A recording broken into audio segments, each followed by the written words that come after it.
The storm roared like an ancient beast, tearing across the open sea as the massive naval ship Titan's Valor fought to stay afloat.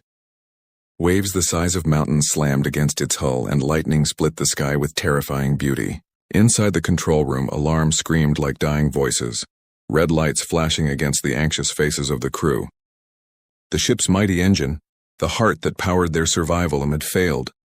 The smell of burnt oil hung thick in the air, and every second without power meant they drifted closer to destruction. For a crew that trusted machines more than miracles, it was a nightmare beyond belief. Admiral Robert Kane stood motionless amid the chaos, his eyes locked on the flickering control screens. His face was carved with years of discipline, yet in that moment there was a shadow of something deeper, fear mixed with regret. The Titan's Valor was more than a vessel to him.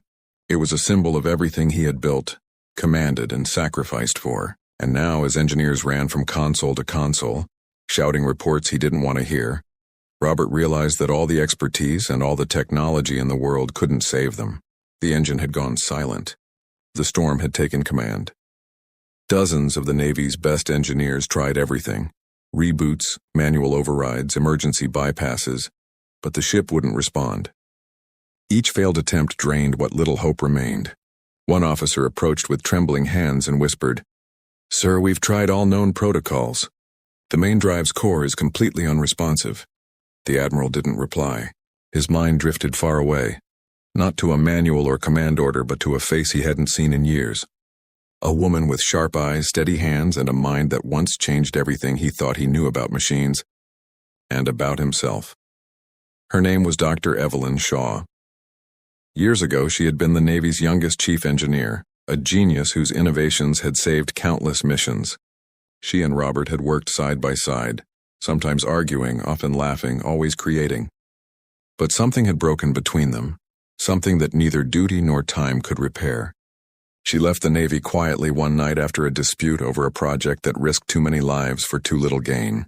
Robert had watched her walk away under the pale dock lights, the sea wind carrying away words they never said. And now, as the Titan's Valor hung helpless in the storm, Robert's voice broke through the noise. "Find her," he ordered. "Find Dr. Shaw." The officers hesitated. It had been nearly a decade since she left. Some said she disappeared into civilian research. Others claimed she refused to have anything to do with the military again, but the Admiral's tone left no room for doubt. "If anyone can bring this ship back to life," he said quietly, "it's her." Hours later, a small helicopter cut through the storm and landed on the trembling deck. Out stepped Evelyn Shaw. Older now, but her presence carried the same quiet power. Her dark hair was tied back, her coat soaked with rain, and her eyes, in sharp searching, swept over the chaos without fear. When she saw Robert, there was a flicker of emotion in her expression, something between anger and sorrow. Yet she didn't speak. She simply said, "Show me the engine room." The crew followed her down into the belly of the ship, where heat and smoke choked the air. The engine lay in ruins, blackened, warped, lifeless.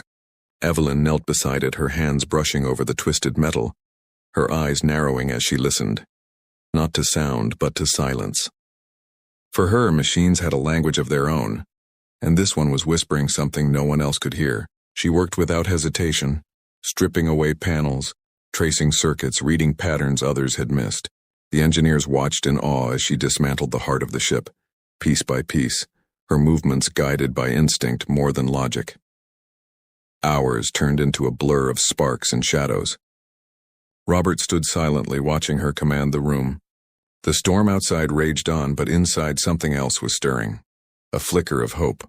Every bolt she turned seemed to pull them further away from despair. When fatigue set in, she didn't stop. She refused coffee, refused rest. "Machines don't rest," she said once, softly as if to herself. "Not until they find their rhythm again." By dawn, the worst of the storm had passed. The crew gathered around, exhausted and waiting. Evelyn tightened the final connection, her hands trembling with the effort of the long night. Then she stood and looked at the Admiral.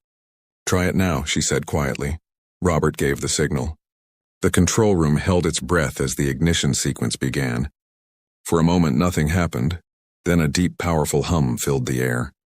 The lights flickered back to life and the floor vibrated beneath their feet. The ship, once silent, roared like a living giant waking from death. Cheers erupted, echoing through the steel corridors. Men shouted, wept, and embraced. Evelyn didn't smile. She simply closed her eyes, a single tear tracing down her cheek as the sound of the engine filled her soul. Robert approached her slowly.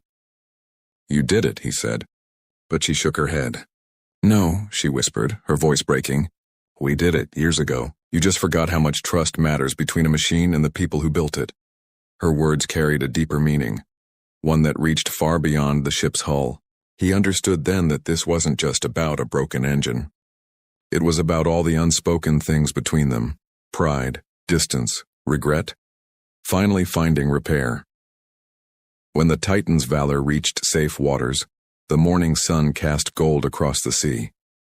The crew called Evelyn a hero, but she quietly packed her tools and prepared to leave. Before she stepped onto the helicopter, Robert stopped her. "Evelyn," he said softly, "I should have called you sooner. Years sooner." She looked back at him, her expression unreadable, then offered a faint smile. "Some things," she said, "can only be rebuilt when they're truly broken." And with that, she turned and disappeared into the rising light. The Titan's valor sailed on, stronger than before. To the world, it was just another rescue mission. But to those who were there, it was a story of resilience, forgiveness, and the brilliance of a woman whose heart beat in rhythm with the machines she loved. Somewhere across the horizon, the sea carried her name, whispered not in rank or title, but in respect. If this story touched your heart, if it reminded you that sometimes the right person from your past can change your world, please take a moment to like and share this video. Your support helps us bring more stories like this to life. Special request to comment. Tell us in the comments, have you ever met someone whose presence, even after years apart, still had the power to fix what was broken inside you? Story by Legends of History, where every story breathes with courage, memory, and heart.